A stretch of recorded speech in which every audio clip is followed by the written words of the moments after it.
What kind of diplomacy, JD, you are speaking about? What do you mean?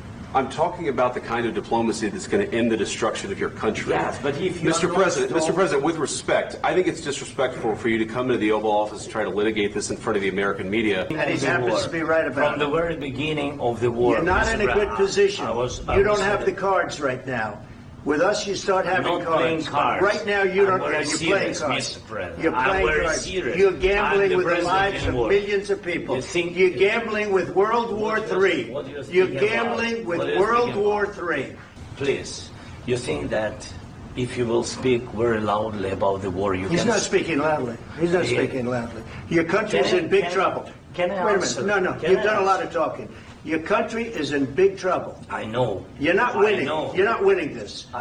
You have a damn good chance of coming out okay because of us. Mr. President, we are staying in our country, staying strong from the very beginning of the war. We've been alone, and we are thankful. I said thanks You haven't in been this alone. cabinet. You haven't been alone. In this cabinet. We gave you, through I this said stupid thank- president, $350 billion.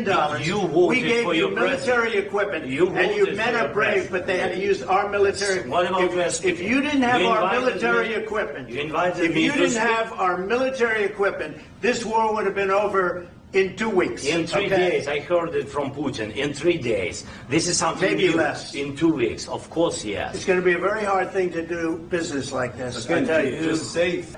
Look, if you could get a ceasefire right now, I tell you, you take it so the bullets stop flying and your men stop getting killed. Of course, we want to stop the war. But you're saying you don't want a ceasefire. But I said to you, I want a ceasefire. with guarantees. Because you'll get a ceasefire faster than an agreement. Ask our people about ceasefire, what they think. I don't know if you can make a deal. The problem is, I've empowered you to be a tough guy.